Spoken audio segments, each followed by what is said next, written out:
বিসমিল্লাহির রহমানির রহিম। আজকের এই জনসভায় উপস্থিত সভাপতি, মঞ্চে উপস্থিত এই এলাকার নেতৃবৃন্দ, উপস্থিত স্বরাষ্ট্রমন্ত্রী সহ মন্ত্রী পরিষদের সদস্যবৃন্দ, জাতীয় সংসদের সদস্যবৃন্দ, উপস্থিত মুরব্বীবর্গ, এলাকাবাসী ভাই বোনেরা এবং আমার দলীয় নেতৃবৃন্দ, কর্মী ভাইরা, আসসালামু আলাইকুম। কেমন আছেন আপনারা? ভালো আছেন সবাই? আলহামদুলিল্লাহ। এই যে আজকে আপনাদের এখানে আসলাম, কেন এসেছি জানেন তো? কেন বলেন তো? কি কেন এসছে বলেন তো ভাই? ওই যে দূরে দাঁড়াচ্ছেন, হ্যাঁ, খাল খননের জন্য। কি নাম খালটার? পাতালি খাল। এই খালটা কিন্তু আজকে যে আমরা পুনর্খননের কাজে হাত দিয়েছি, এই খালটা প্রথম খনন করেছিলেন আজকে থেকে 50 বছর আগে কে? শহীদ রাষ্ট্রপতি জিয়াউর রহমান।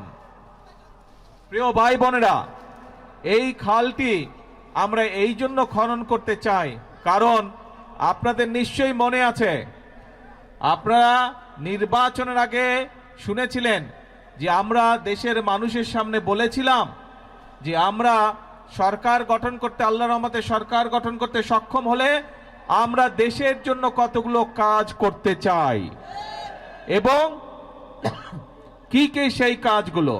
সেই কাজগুলো ছিল আজ যে খাল খনন কর্মসূচি এখানে উদ্বোধন করলাম আমরা। এইরকম দেশে আমরা বিভিন্ন জায়গায় খাল খনন কর্মসূচি কাজ শুরু করতে চাই, পুনর্খননের কাজ শুরু করতে চাই এবং ইনশাল্লাহ আগামী 5 বছর আমরা সারা বাংলাদেশে আমাদের লক্ষ্য হচ্ছে 20,000 কিলোমিটার খাল আমরা খনন করব। কারণ এই খাল, এই যে পাতালি খাল, এই খাল খনন করার ফলে আমরা দেখেছি প্রায় 40,000 মানুষ উপকৃত হবে এই এলাকার। প্রায় 1200 হেক্টর জমিতে পানির সুবিধা পাবে কৃষিকাজের সময়। প্রায় 1200 মেট্রিক টন খাদ্যশস্য বেশি উৎপন্ন হবে এই এলাকায় এবং সরাসরি প্রায় 8,500 কৃষক ভাই সেই সেচ সুবিধা পাবে এই খাল পুনর্খনন করার মাধ্যমে। এইভাবে চিন্তা করুন, সারা বাংলাদেশে যদি আমরা যেই খালগুলোকে লক্ষ্য করেছি সেই খালগুলো যদি খনন এবং পুনর্খনন করতে পারি, তাহলে চিন্তা করুন এই একটি এলাকাতেই এই 10 বর্গ কিলোমিটার এলাকার মানুষ এই পানির সুবিধা পাবে। তার মধ্যে 40,000 মানুষ তো পানির সুবিধা পাবে, সাথে 8,500 কৃষক ভাই, সরাসরি যারা কৃষক, তারা সেই সুবিধা পাবে এই একটি উপজেলাতে, এই সদর থানাতেই।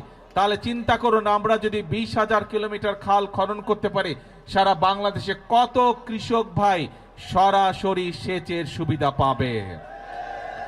আমরা আগেই বলেছি, সব সময় বলছি, আজকেও বলছি, বিএনপির রাজনীতি হচ্ছে মানুষের জন্য রাজনীতি এবং সেই জন্যই আমরা কৃষক ভাইদের পাশে দাঁড়ানোর জন্য, কৃষক ভাইদের সুবিধার জন্য, কৃষক ভাইদেরকে স্বাবলম্বী করে গড়ে তোলার জন্য আমরা এই খাল খনন কর্মসূচি যেমন শুরু করেছি, একই সাথে আমরা নির্বাচনের আগে বলেছিলাম যে আমরা কৃষক ভাইদেরকে প্রতি বছর তাদের বীজ, কীটনাশক, ওষুধ বলুন, সার বলুন কেনার জন্য প্রতি বছর এককালীন আমরা তাদেরকে 2,500 টাকার একটি সুবিধা দিতে চাই এবং সেটি দিব আমরা ইনশাল্লাহ কৃষক কার্ডের মাধ্যমে। এই কথাটা আমরা বলেছিলাম। আপনারা জানেন 2 দিন আগে আমরা বাংলাদেশে বিএনপি, এই বর্তমান সরকার গত ফেব্রুয়ারি মাসের 17 তারিখে সরকার গঠনের পরে এই গত 2 দিন আগে আমরা বাজেট উপস্থাপন করেছি। সেই বাজেটে আমরা কৃষকদের জন্য, কৃষক ভাইদের জন্য আমরা বরাদ্দ রেখেছি এবং ইনশাল্লাহ আগামী জুলাই মাস থেকে শুরু করে পর্যায়ক্রমিকভাবে আগামী 1 বছরের ভিতরে আমরা বাংলাদেশের প্রতিটি উপজেলায় 8 থেকে প্রায় 10,000 কৃষক ভাইদের কাছে আমরা এই কৃষক কার্ডের সুবিধা পৌঁছে দিতে সক্ষম হব ইনশাল্লাহ। প্রিয় ভাই বোনেরা, আগেই বলেছি আমাদের রাজনীতি হচ্ছে এই বাংলাদেশের জন্য, আমাদের রাজনীতি হচ্ছে এই বাংলাদেশের মানুষের জন্য। আমরা জানি গ্রামে গঞ্জে মিলিয়ে বাংলাদেশের শতকরা 70 থেকে 80% মানুষ, খেটে খাওয়া মানুষ বাংলাদেশের গ্রাম অঞ্চলগুলোতে বাস করে। বাংলাদেশের জনসংখ্যার অর্ধেক হচ্ছে নারী। এখন এই নারীদের দেশনেত্রী খালেদা জিয়া শিক্ষার ব্যবস্থা করে দিয়ে গিয়েছিলেন, বিনামূল্যে শিক্ষা ব্যবস্থা। সেই শিক্ষা ব্যবস্থা ক্লাস 1 থেকে ইন্টারমিডিয়েট পর্যন্ত দেশনেত্রী খালেদা জিয়া করে দিয়ে গেছিলেন। এই নারীরা যদি শিক্ষিত না হয়, তারা যদি স্বাবলম্বী হতে না পারে, তাহলে পুরুষের পাশে দাঁড়াতে পারবে না এবং বাংলাদেশ এগিয়ে যেতে পারবে না। সেই জন্য এই নারীদের শিক্ষা ব্যবস্থা, তারা যাতে আরো শিক্ষার সুযোগ পায়, সেই জন্য স্নাতক পর্যন্ত বা ডিগ্রি পর্যন্ত আমরা এই বর্তমান সরকার মেয়েদের শিক্ষা ব্যবস্থা ফ্রি করার ঘোষণা দিয়েছে। এবং শুধু তাই নয়, একই সাথে আমরা যারা ভালো রেজাল্ট করবে তাদেরকে আমরা উপবৃত্তিও দিব, সেই ব্যবস্থাও আমরা রেখেছি এই বাজেটের মধ্যে। এবং একই সাথে এই যে বাংলাদেশের শতকরা 70% মানুষ, অন্তত 70% মানুষ যে গ্রামে বসবাস করে, এই গ্রামের পরিবারগুলোকে স্বাবলম্বী করে গড়ে তোলার জন্য আমরা মায়েদের হাতে ফ্যামিলি কার্ড তুলে দেবার ঘোষণা দিয়েছি। এবং যেমন স্বরাষ্ট্রমন্ত্রী এখানে একটু আগে বলেছেন যে ভোটের দাগ শুকানোর আগেই আমরা আমাদের যে প্রতিশ্রুতি দিয়েছিলাম নির্বাচনের আগে, সেই প্রতিশ্রুতি পালনের কাজ শুরু করেছি। আপনাদের নিশ্চয়ই মনে আছে, কালি শুকানোর আগেই আমরা ফ্যামিলি কার্ড দেওয়ার কাজ শুরু করেছি।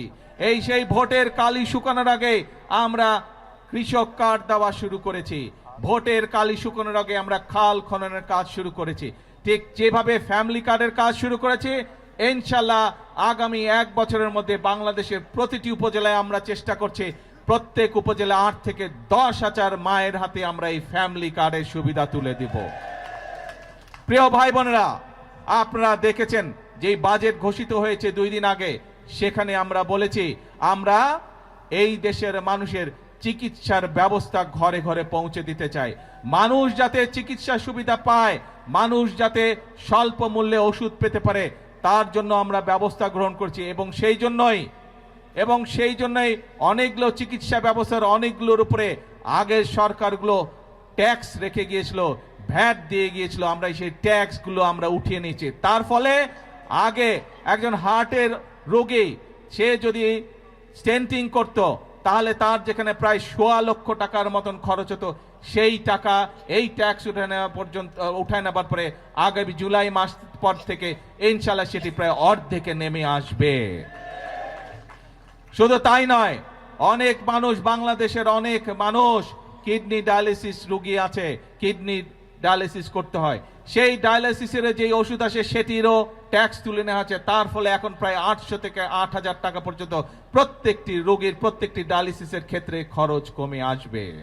প্রিয় ভাই বোনেরা, এই কাজগুলো করার উদ্দেশ্য এবং কাজগুলো করার লক্ষ্য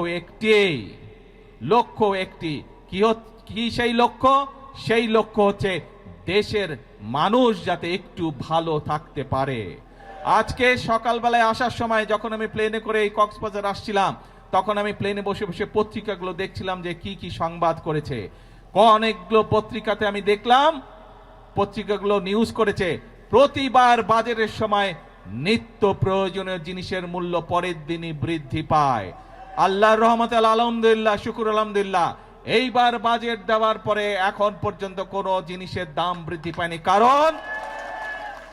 কারণ চাল, ডাল, তেল, নুন সব প্রয়োজনীয় যে জিনিসগুলো আছে তার উপরে যে সকল ট্যাক্স ছিল, বর্তমান সরকার এই 2 দিন আগের বাজেটে 60টি পণ্যের উপর থেকে ট্যাক্স তুলে নিয়েছে, যাতে করে নিত্য প্রয়োজনীয় জিনিসের দাম না বাড়ে। প্রিয় ভাই বোনেরা, কারণ উদ্দেশ্য একটি, লক্ষ্য একটি, দেশের মানুষ যাতে ভালো থাকতে পারে। কিন্তু প্রিয় ভাই বোনেরা, আমরা যেমন মানুষের নিত্য প্রয়োজনীয় জিনিসের, ওষুধ, বিভিন্ন চিকিৎসার বিষয়ের ট্যাক্স কমিয়ে দিয়েছি যাতে সেগুলোর দাম কমে যায়, যাতে মানুষ স্বস্তিতে থাকতে পারে। আমরা ট্যাক্স বাড়িয়েছি কিসে? আমরা ট্যাক্স বাড়িয়েছি মদের উপরে। আমরা ট্যাক্স বাড়িয়েছি কিসে? আমরা ট্যাক্স বাড়িয়েছি সিগারেটের উপরে, যা মানুষের জন্য ক্ষতিকারক। কিন্তু আমরা সামাজিক মাধ্যম সহ বিভিন্ন নিউজের মধ্যে দেখলাম একটি খবর। সেই খবর, বিরোধী দল দেখলাম বলছে যে এই বাজেট তারা মানে না, গণবিরোধী বাজেট মানে না। প্রিয় ভাই বোনেরা, আপনাদের কাছে আমার প্রশ্ন, দাঁড়াও দাঁড়াও দাঁড়াও, প্রিয় ভাই বোনেরা, আপনাদের কাছে আমি প্রশ্ন রেখে যেতে চাই, যেই বাজেটে ট্যাক্স কমানো হয় সেই বাজেটও বিরোধী দল মানে না। যেই বাজেটে মদের দাম বাড়ানো হয়, যেই বাজেটে সিগারেটের দাম বাড়ানো হয়, সেই বাজেটও বিরোধী দলের পছন্দ নয়। তাহলে এবার বিরোধী দলের উদ্দেশ্য বুঝতে পেরেছেন, লক্ষ্য বুঝতে পেরেছেন? তাদের লক্ষ্য বা উদ্দেশ্য দেশের মানুষের পাশে দাঁড়ানো নয়, তাদের উদ্দেশ্য একটাই, তাদের লক্ষ্য একটাই, সেটা হচ্ছে দেশের মধ্যে একটি অস্থিতিশীলতা, অশান্তি তৈরি করা, মানুষকে বিভ্রান্ত করা।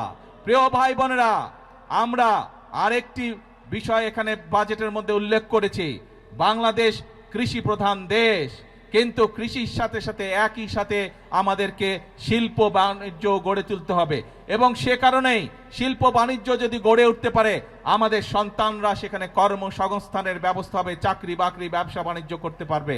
এবং সে কারণেই যে সকল শিল্প দেশে উৎপন্ন হয়, যে সকল দ্রব্য দেশে উৎপাদিত হয়, একই জিনিস যেগুলো বিদেশ থেকে আসে সেগুলোর উপরে আমরা ট্যাক্স বাড়িয়েছি, যাতে করে দেশে যেই দ্রব্যটি উৎপাদিত হচ্ছে সেই দ্রব্যটি যারা উৎপাদিত হচ্ছে সেই শিল্প কারখানাটি যাতে সাপোর্ট পেতে পারে তার ব্যবস্থা আমরা এই বাজেটের মধ্যে রেখেছি। এটিও বিরোধী দলের পছন্দ নয়। এখন প্রিয় ভাই বোনেরা, দেশের মালিক আপনারা, দেশের মালিক কোনো রাজনৈতিক দল নয়, দেশের মালিক কোনো পরিবার নয়, দেশের মালিক হচ্ছে বাংলাদেশের 20 কোটি জনগণ।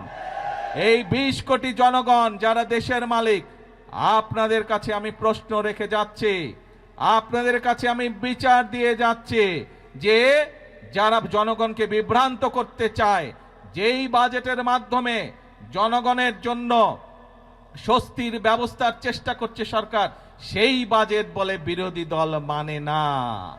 তারা দাবি তুলেছে কেন মদের উপরে আমরা ট্যাক্স বাড়ালাম, তারা দাবি তুলেছে কেন আমরা সিগারেটের উপরে ট্যাক্স বাড়ালাম, এই তাদের দুঃখ, তাদের কষ্ট। কেন বর্তমান সরকার 60টি নিত্য প্রয়োজনীয় দ্রব্যমূল্যের ট্যাক্স কমিয়ে দিল, এই হচ্ছে তাদের দুঃখ। তাহলে কি এরা জনগণের বন্ধু হলো? জনগণের বন্ধু তারা হলো না।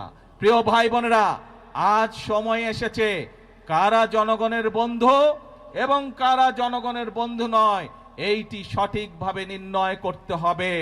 আমরা অতীতে দেখেছি জনগণকে বিভ্রান্ত করে অনেকে অনেক কথা বলেছে, কিন্তু জনগণের ভাগ্য পরিবর্তন হয়নি, দেশের ভাগ্য পরিবর্তন হয়নি।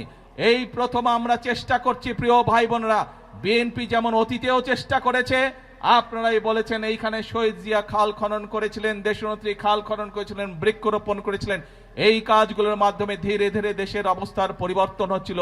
কিন্তু যারা বিভ্রান্তকারী, যারা ষড়যন্ত্রকারী, বিভিন্ন সময় তারা ষড়যন্ত্র করেছে এবং ষড়যন্ত্র করে মানুষের ভাগ্যের পরিবর্তনের যে গতি তাকে তারা বন্ধ করতে চেয়েছিল, দেশের ভাগ্যের পরিবর্তনের যে গতি তাকে তারা বন্ধ করতে চেয়েছিল।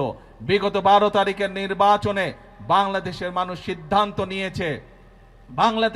সিদ্ধান্ত নিয়েছে দেশের জন্য যারা কাজ করে তাদেরকেই বাংলাদেশের মানুষ দায়িত্ব দিয়েছে। আগেই বলেছি আমাদের সকল বিএনপির সকল ক্ষমতার উৎস হচ্ছে জনগণ, কাজেই জনগণের শক্তি হচ্ছে আমাদের শক্তি, জনগণের সমর্থি হচ্ছে আমাদের সবচেয়ে বড় সমর্থন, জনগণের শক্তি হচ্ছে আমাদের সবচেয়ে বড় শক্তি। আমাদের সাথে জনগণের সমর্থন আছে বলেই যতক্ষণ আমাদের এই ধরে প্রাণ থাকবে আমরা ততক্ষণ পর্যন্ত এই দেশ এবং এই দেশের মানুষের জন্যই কাজ করে যাব, এবং এই কাজের মাধ্যমেই আমরা চেষ্টা করব সর্বোচ্চ শক্তিতে ইনশাআল্লাহ চেষ্টা করব এই দেশের ভাগ্যের পরিবর্তন করার জন্য, এই দেশের মানুষের ভাগ্যের পরিবর্তন করার জন্য। কারণ এই দেশই হচ্ছে বিএনপির প্রথম ঠিকানা, এই দেশই হচ্ছে বিএনপির শেষ ঠিকানা। সেজন্যই প্রিয় ভাই বোনেরা, আজকে আসুন, দেশ আমাদের সকলের, এই দেশই আমাদের প্রথম ঠিকানা, এই দেশই আমাদের শেষ ঠিকানা।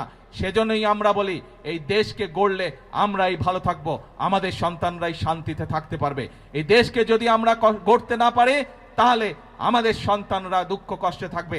কেউ কি চায় নিজের সন্তান কষ্টে থাকুক? কেউ আমরা চাই না। সেজন্যই আমরা একটি কথাই বলি সব সময়, করব কাজ সবার আগে বাংলাদেশ। আল্লাহ হাফেজ। বাংলাদেশ জিন্দাবাদ।